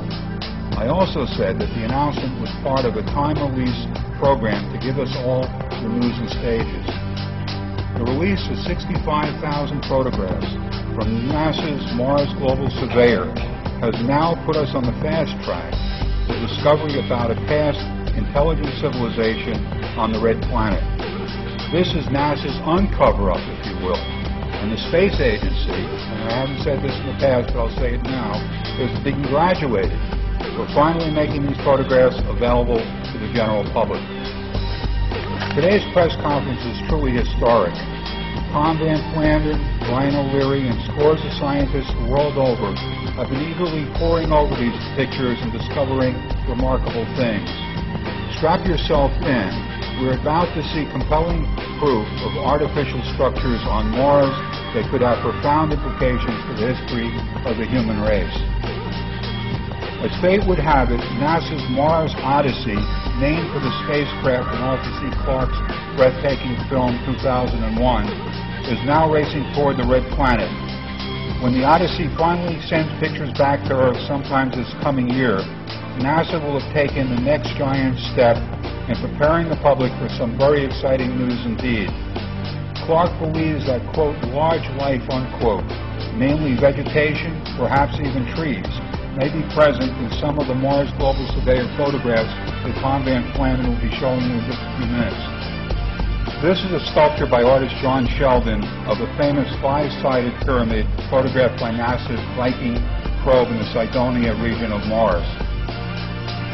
But as the late Carl Sagan pointed out in his television series Cosmos, the Elysium area also has pyramids, and these pyramids, very seldom spoken about, are said to be twice as tall as the World Trade Center. How could that be, twice as tall as the World Trade Center? Geologists insist that the wind would have to be blowing from three directions, all at the same speed, for the pyramids of Elysium to have been formed naturally. And then there are the glass-like tunnels, which are at least 60 feet in diameter, with exposed sections running 1,000 feet long. The tunnels are amazing. We may be looking at nothing less than the ultimate proof of an ancient civilization that used these tunnels for water or perhaps even for transportation. Before I turn the microphone over to Brian O'Leary, I have something I want to show you over to your left.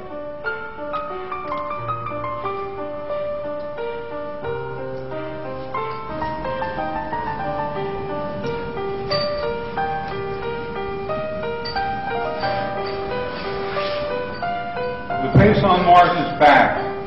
This sculpture was made by artist Salvador Rizzilio and based on the original Viking photograph of the face on Mars.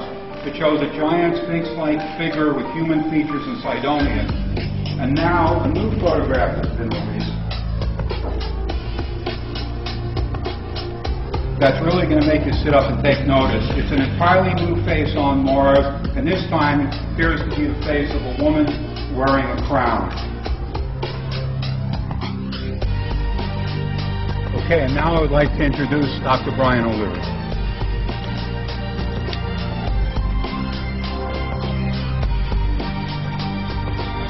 Thank you, Michael. I normally don't read statements, but I think I'm going to start reading this one. Science is going through a major revolution. There's no question about it. We are living in exciting times, in spite of what government agencies might tell you. More than, and probably in no area has there been more misunderstanding than in the area of the search for extraterrestrial intelligence. Whenever anybody embarks on this search, there seems to be great controversy, great misunderstanding. And yet, more than 2 decades of responsible research by investigators outside of NASA on this object, the so-called face on Mars, have revealed very strong evidence, not yet proof, that this object and other objects nearby were artificially constructed. And yet NASA and its contractors have shown no interest in these objects and have obfuscated the research. History is full of examples of denial and suppression of new ideas by the establishment. We have Galileo, Copernicus, Bruno, the Wright brothers, and so forth. In each case, the conventional wisdom was reversed by the investigations of courageous outside researchers who have risked their careers and sometimes their lives to seek the truth rather than to be politically correct. My colleague, Dr. Tom Van Flandern, is one example. I have known Dr. Van Flandern for nearly 40 years and can attest to the thoroughness and integrity of his research. During the 1960s, we were graduate students together at Georgetown University. Tom went on for his PhD at Yale. I went on for my PhD at the University of California in Berkeley. Then I was appointed by NASA to be the first astronaut to Mars. Unfortunately, the Mars program was canceled at that point. Tom and I each pursued mainstream careers in astronomy research publishing dozens and dozens of peer-reviewed papers in our fields until the 1980s, when we independently began to address promising but unsupported topics, such as the Mars anomalies. In 1976, the Mars Viking orbiter imaged a mile-long mesa that resembles a human face staring straight up into space. The spacecraft also imaged other objects of interest in the surrounding areas. This began a 25-long period of scientifically inappropriate actions, including the initial denial of a second corroborating image of the Cydonia face, the use of improper optical algorithms and filters on the high-resolution face image for example, the initial Mars Global Surveyor photograph, holding back or delaying the release of images from the public, and providing premature negative interpretations of their possible artificiality. Also, we have seen in NASA a lack of cooperation with qualified outside investigators, including campaigns to discredit the inquiry, the refusal by mainstream scientific journals to even consider and review papers, let alone publish them, and NASA's failure to re-image the face and surroundings under proper circumstances when occasions arose. Collectively, these activities violate NASA's own charter as an open civilian agency accountable to the public. The main casualty in all of this has been the truth. How could this have happened? Perhaps NASA and its contractors and other agencies are following a secret policy to deny evidence for extraterrestrial intelligence, pursuant to a 1961 Brookings Institution report recommending non-disclosure to the public. Regardless, sufficient evidence has been gathered to warrant a public outcry to get to the truth of the matter. Through the years, Dr. Van Flandern, the Society for Planetary SETI Research, and I have published significant scientific evidence for artificial structures on Mars. In the presentation you're about to hear, Dr. Van Flandern will be showing you some provocative images from the ongoing Mars Global Surveyor mission. Some of the images should not be regarded as definitive scientific evidence, but rather as further indicators of what could turn out to be one of the most significant discoveries of our time. The public needs to know about the evidence being presented and the depth of the extraordinary collision between the old and new paradigm. No important question has been more maligned or more controlled than whether or not we're alone in the universe. It's time to get to the bottom of the story.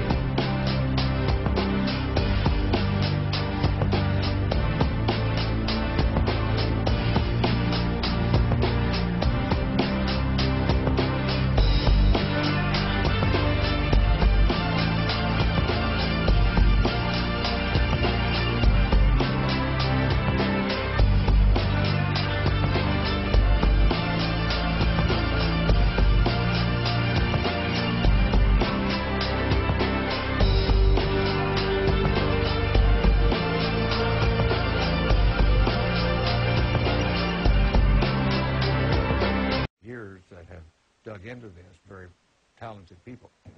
How about in addition to that, though? You know, we talk so much about the Roswell findings, what's there, what wasn't there, the secrecy surrounding that, but from your studies of astrophysics, from being an astronaut, from going to the moon, from studying the pictures of the galaxy, tell me something that you've seen or that you've studied that you just feel in your gut there is something else out there.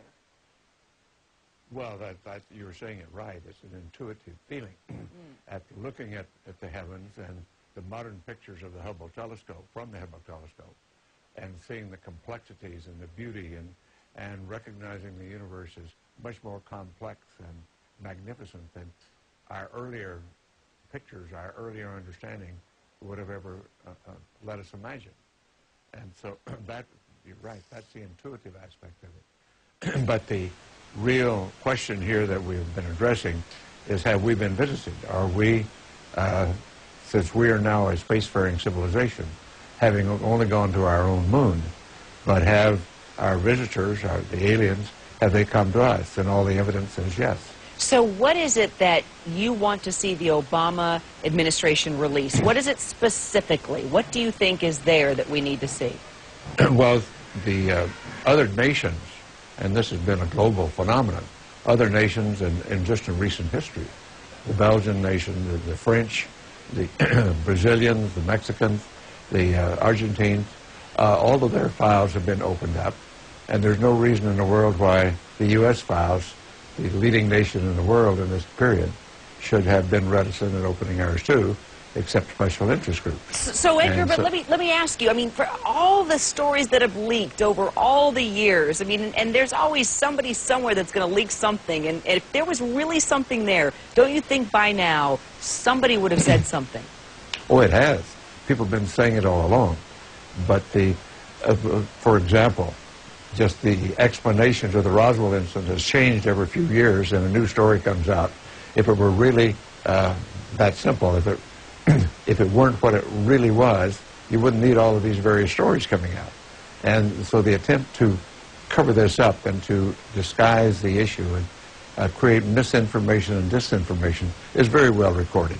And the documentation from very fine researchers like Dr. Robert Wood and his son Ryan, who have investigated all of the early documents, all point to the same story.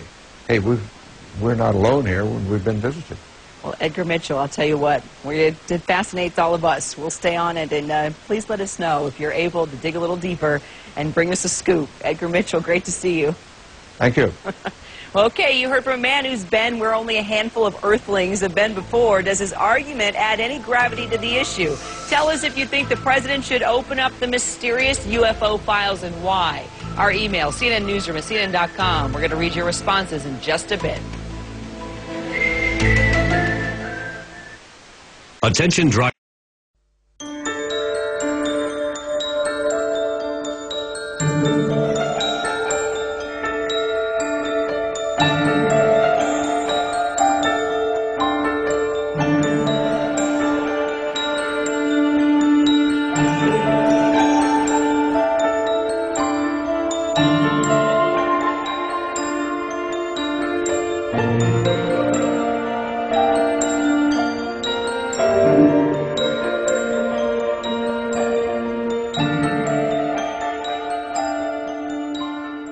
We should go boldly where man has not gone before. Fly by the comets, visit asteroids, visit the moon of Mars. There's a monolith there, a very unusual structure on this little potato-shaped object that goes around Mars once in 7 hours. When people find out about that, they're going to say, who put that there? Who put that there? Well, the universe put it there. If you choose, God put it there. Maybe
habitation on the moon.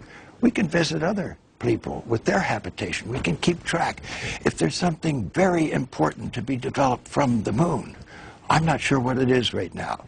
And I sure think we should identify what it is for America to make such gross expenditures again for human habitation on the moon. We can help. We can join with. Together, we can explore the moon and develop the moon. We should go boldly where man has not gone before. Fly by the comets, visit asteroids, visit the moon of Mars. There's a monolith there, a very unusual structure on this little potato-shaped object that goes around Mars once in 7 hours. When people find out about that, they're going to say, who put that there? Who put that there? Well, the universe put it there. If you choose, God put it there. Maybe.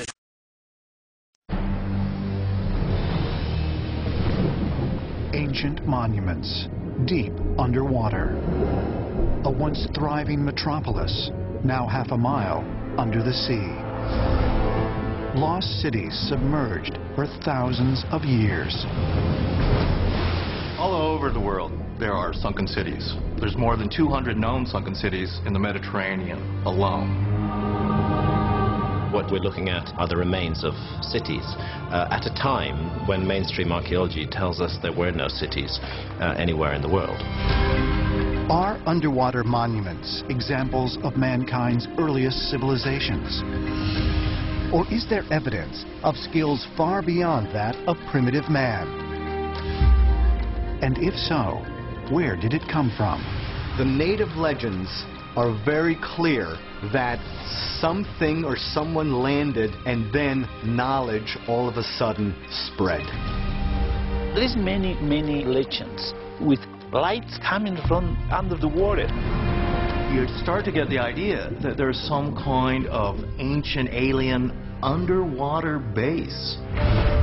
Millions of people around the world believe we have been visited in the past by extraterrestrial beings. What if it were true? Did ancient aliens really help to shape our history? If so, what evidence lies deep underwater?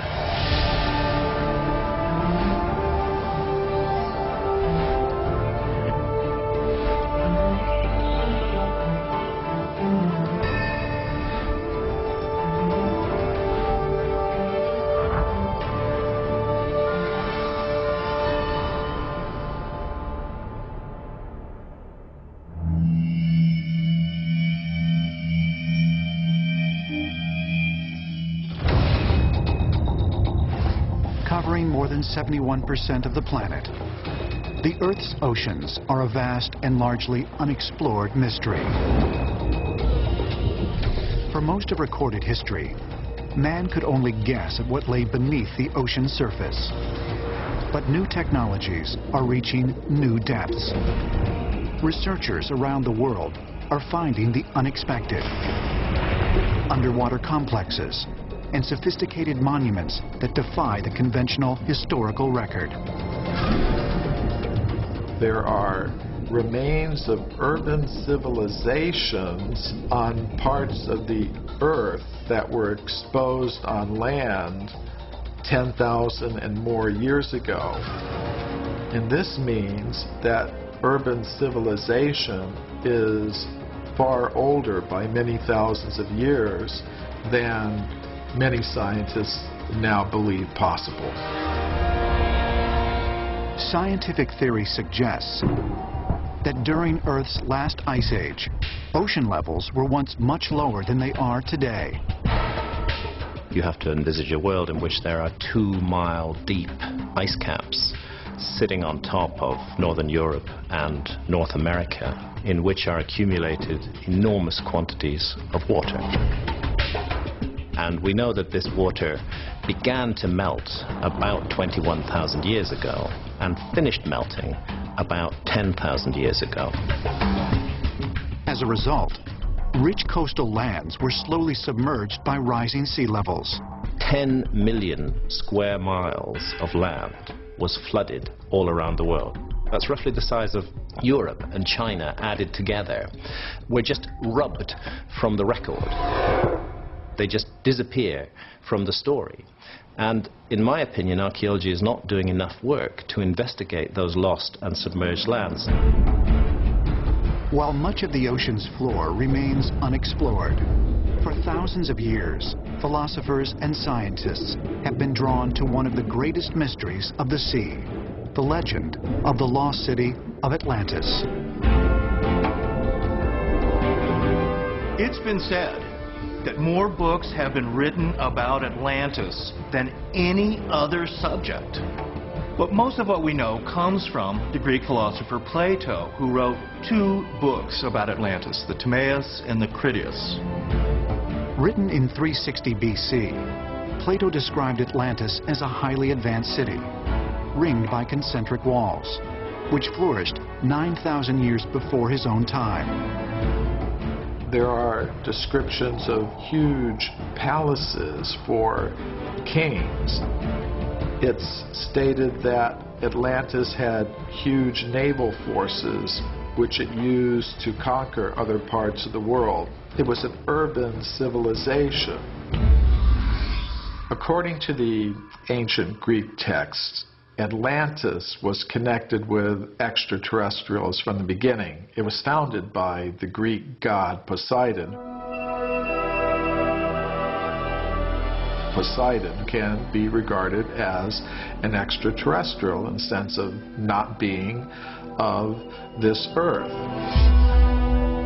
Poseidon, one of the extraterrestrials, found a pretty wonderful young woman girl on Earth. And he took this woman girl, made her pregnant, and to protect his new family, he founded Atlantis.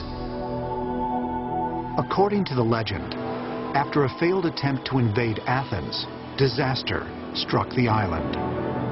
According to Plato, Atlantis was destroyed in a day and a night.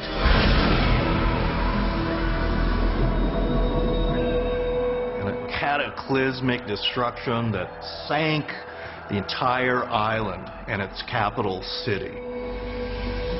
Some researchers believe that the Atlanteans somehow destroyed themselves. According to Plato, Atlantis was located in front of the Pillars of Hercules, a location beyond what some scholars attribute to modern Gibraltar. And to the ancients, as they left the Mediterranean Sea to go into the larger Atlantic Ocean, this was where they went beyond the Pillars of Hercules between Spain and Morocco. Across the Atlantic lies the island chain of the Bahamas, just southeast of Florida. Here in 1968, archaeologist J. Manson Ballantyne believed he found part of Atlantis when he discovered an unusual rock formation off the coast of North Bimini Island. It's only in about 12 to 18 feet of water, so you can view it easily. First, scientists thought this was just beach rock, but then several other scientists exploring the Bimini Road noticed that the beach rock was on top of other beach rock with balancing stones wedged in between. And they said, nature doesn't do that, man does. And they realized this is a harbor, a breakwater for a harbor. From the shallow edges of Bimini all the way to the Gulf Stream in 300 feet of water, we have found many fascinating complexities that look like remnants of ancient cities or structures. Roads, pathways, structures covered in coral. Could the Bimini ruins be remnants of Atlantis?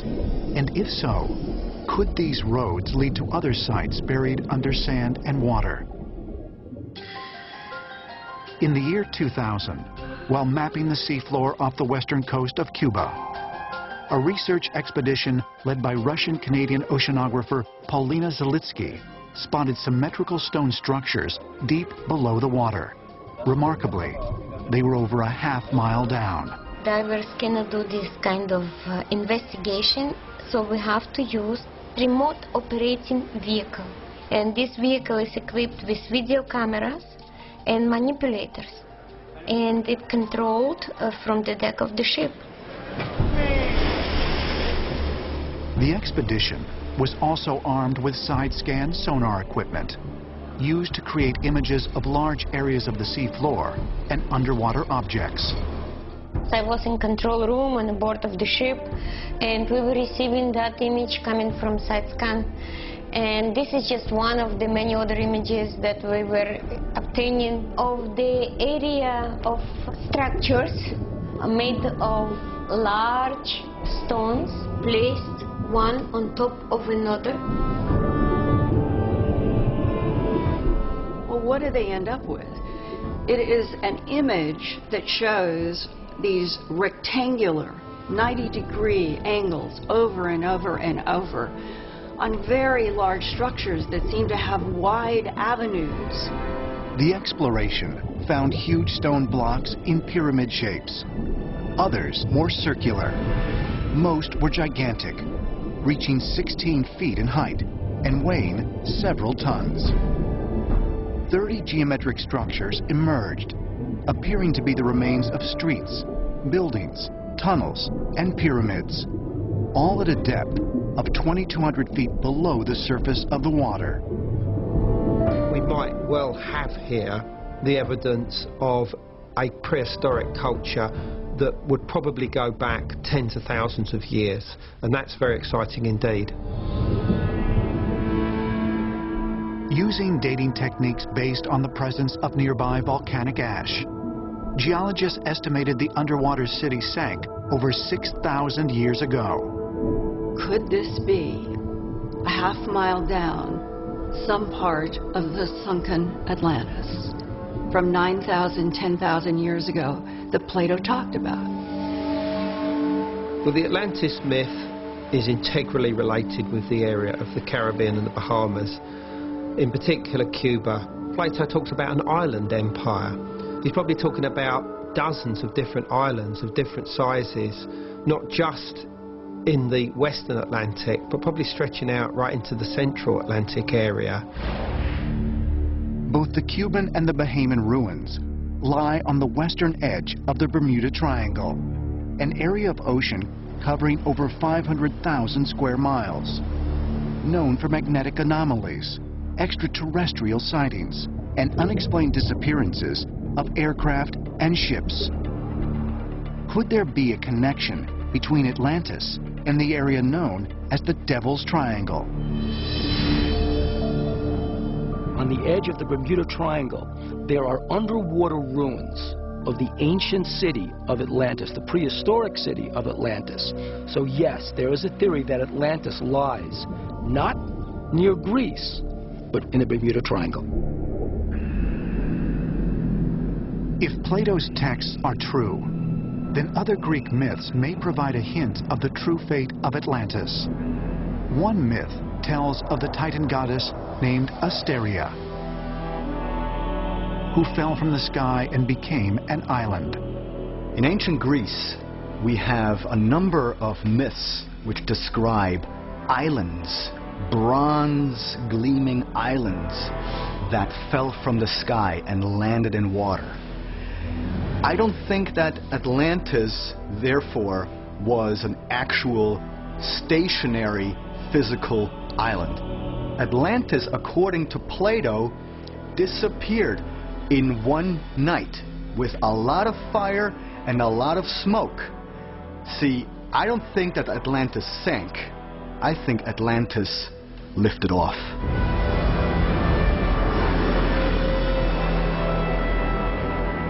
Was Atlantis a safe haven for ancient aliens before the end of Earth's last ice age? And if so, could there be other alien cities submerged deep underwater? Yonaguni, Japan. This small island is at the westernmost tip of the Japanese archipelago. Scholars believe the first inhabitants migrated here from Southeast Asia during prehistoric times.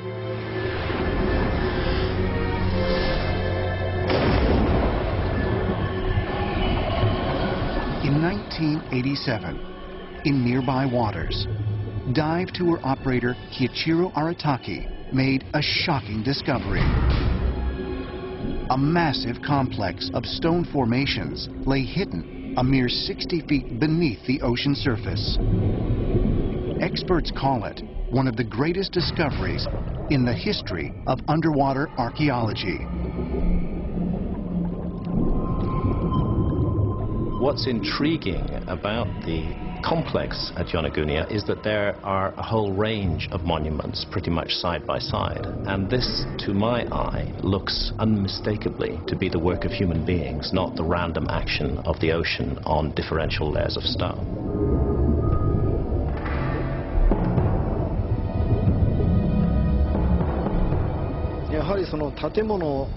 There are several reasons why I think this is not a natural formation.